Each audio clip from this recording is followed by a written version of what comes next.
अस्सलाम वालेकुम दोस्तों, क्या हाल चाल हैं। आज हम बात करेंगे सोडा ऐश क्या है। जी, मेरे ज़हन में भी ये बहुत ज़्यादा सवाल आया था कि सोडा ऐश क्या है और ये कैसे बनता है।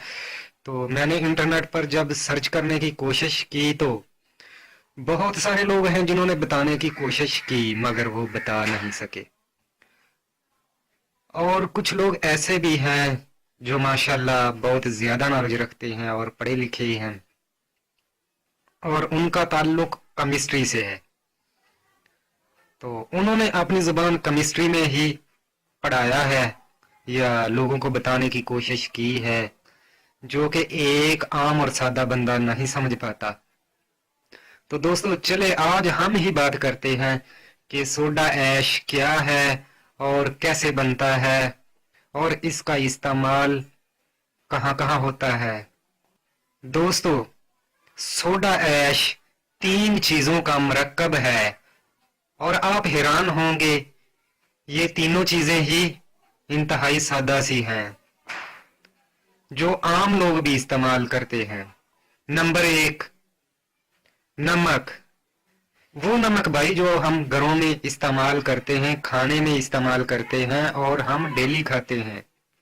इसे खुर्दनी नमक भी कहते हैं और साल्ट भी कहते हैं। तो दोस्तों दूसरे नंबर पे जो चीज सोडा ऐश बनाने के लिए इस्तेमाल होती है वो है चूना।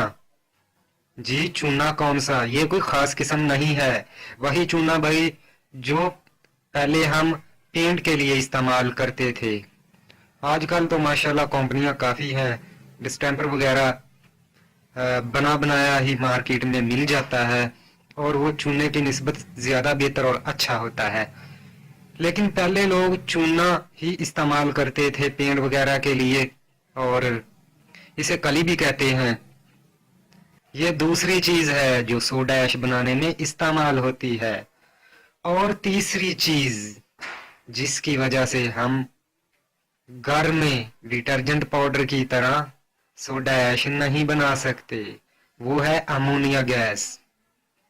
जी, अमोनिया गैस, नमक और चूने से सोडा ऐश बनता है और इसके लिए खास किस्म के प्लांट की जरूरत होती है और ये प्लांट के बगैर बनाना मुमकिन नहीं है क्योंकि गैस को कवर करना आसान बात नहीं, प्लांट से ही इसे कंट्रोल किया जा सकता है। तो दोस्तों सोडा ऐश का इस्तेमाल कहाँ कहाँ होता है और ये कैसा होता है। सोडा ऐश का इस्तेमाल टेक्सटाइल मसनूआत को कलर देने के लिए भी इस्तेमाल होता है और सफाई के लिए भी। जैसा कि तमाम कंपनियों के डिटर्जेंट पाउडर में सोडा ऐश पहला जुज होता है। अगर हमारे हाथ खुश्क ना हो और हम सोडा ऐश को हाथ से पकड़ेंगे तो वो टेम्परेचर रिलीज करेगा। अगर ये मालूमात आपको पसंद आई है तो हमारे चैनल को सब्सक्राइब कर लें ताकि अगली अपलोड होने वाली वीडियो का नोटिफिकेशन आप तक पहुंच सके। तब तक के लिए अल्लाह हाफिज।